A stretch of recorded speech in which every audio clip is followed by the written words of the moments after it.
What's going on, everybody? My name is Johnny and welcome to J&M Productions. And in today's video I have the Kugoo Kirin M4 Pro.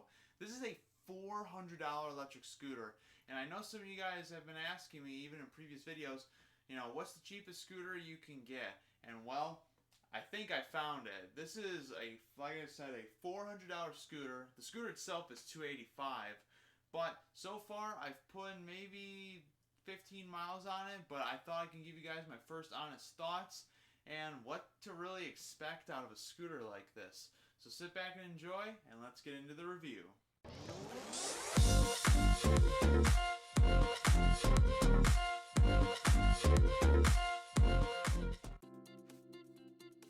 So for $400, what can we really expect out of an Alibaba scooter? Well, it's got a 500 watt motor and a 48 volt controller system. It uses a finger throttle display, which I will talk about later, and it also has mechanical disc brakes. Has 3 speed modes with a plus and minus button. The scooter itself also includes LED strips, left turn signals, a right turn signal, and a horn. And the motor runs pretty smoothly, but it does like to make a little grinding noise at the beginning. That's probably just due to my weight. The scooter has a folding mechanism system that's actually very easy to bring down and up. The brake levers feel nice and tight, and they also are very hefty, and the brake light responds in the back very well. The folding mechanism is also really easy on this. Just bring this little lever down, pull on this pin, and voila, the scooter is already set to fold and ready to go. And with it weighing only around 30 pounds, it's easy to lift with one hand. Something I can't do on the X13, which is 130 pounds.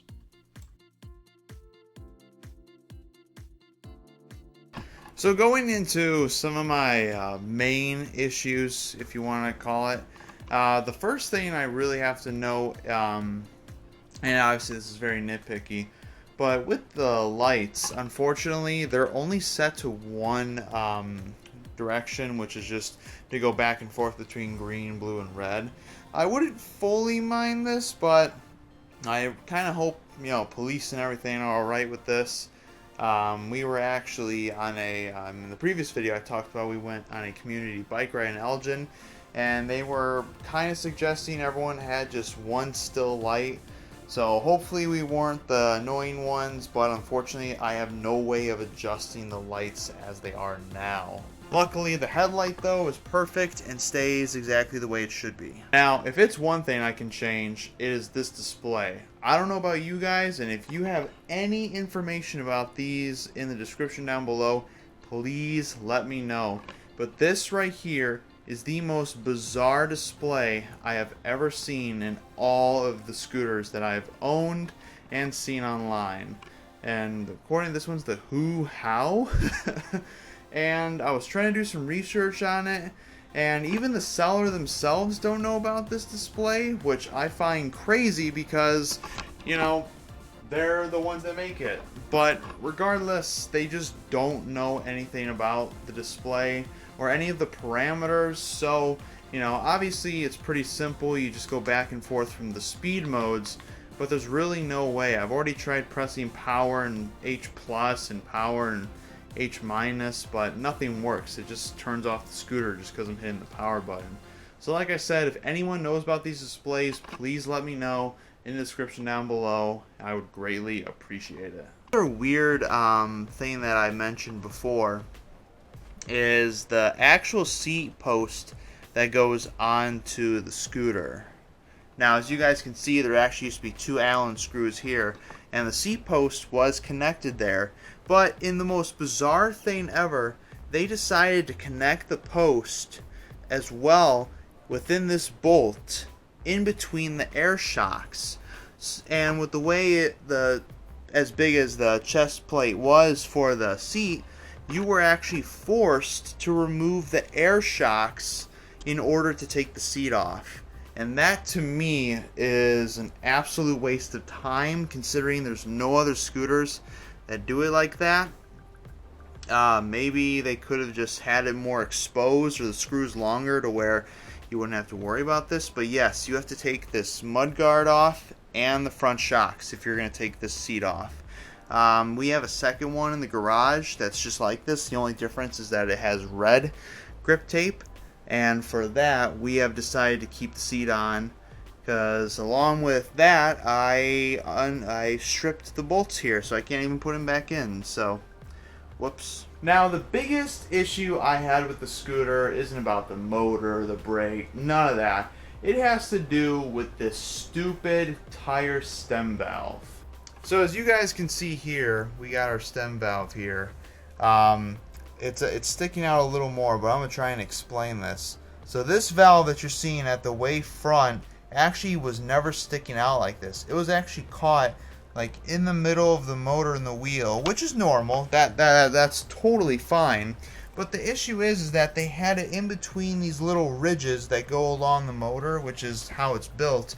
So you practically had no way of getting any sort of air pump into the tire to get this pumped up, because of course the tire pressure was extremely low when we got it. So I was very fortunate enough to actually have purchased a while back these extension valves that I honestly didn't think I was going to use, but I had to. And if you thought it was only on this scooter, incorrect. I had to do it to Noah's scooter as well. So I had to use this extension valve, and even that was a pain. It took me like 10 minutes because I had to be so precise getting it in here. But I was able to get it, and I actually still can't technically mess around with it. If I were to move this down, air would start coming out. So a little bit of a risk factor, but I haven't had to do anything crazy, and we'll show you here. Even with it going, backwards and forwards, it doesn't like to move. And keep in mind, I was going 30 miles an hour on this one time, and that valve didn't move. So I think as long as you don't hit anything crazy, which you shouldn't in the first place, this will work out okay. So is this the perfect scooter? No, of course not. It's $400. But it runs pretty good. I mean, the acceleration's smooth, the mechanical brakes are decent, and the tires held up well. So, you know what? I would give it, like, if we're rating this out of 10, I'd give it a 7.5 out of 10.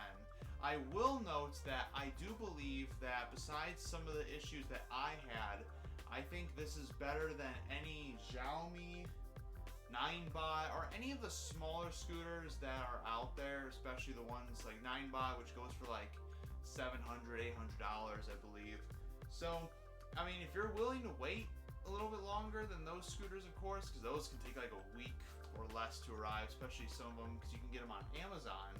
But if you're willing to wait, and if you happen to have the same problems as me, which I hope no one does, but yeah, I think it would pay off. I think this would be a great option. The mileage is good, and you can even get a bigger battery on it. I picked 15. You can go up to 22, I believe, which really isn't that bad. But yeah, I'm satisfied, and I am extremely looking forward to doing trail rides with it. And of course, there will be more videos to come with this. Thanks again, guys, for watching. This was a nice little fun little review to do. We're hoping to get some videos out showing us on the trails, and actually once we get more mileage in, really seeing how far we can push these scooters, because we're just like 15 miles in, which really isn't a lot, but for it actually starting up and working, I'm actually very impressed with it. And with all the features that it has, you really don't get this on a Xiaomi or anything, especially since you're paying, even on the 9-bot, you're paying like $700. So I'm impressed. I'm looking forward to doing more videos on this, and hopefully you guys are too. But of course, I'm going to continue with the X13 and the E8 Pro, as I got more videos along the way for that. But thanks again, guys, and we'll see you in the next J&M Productions video.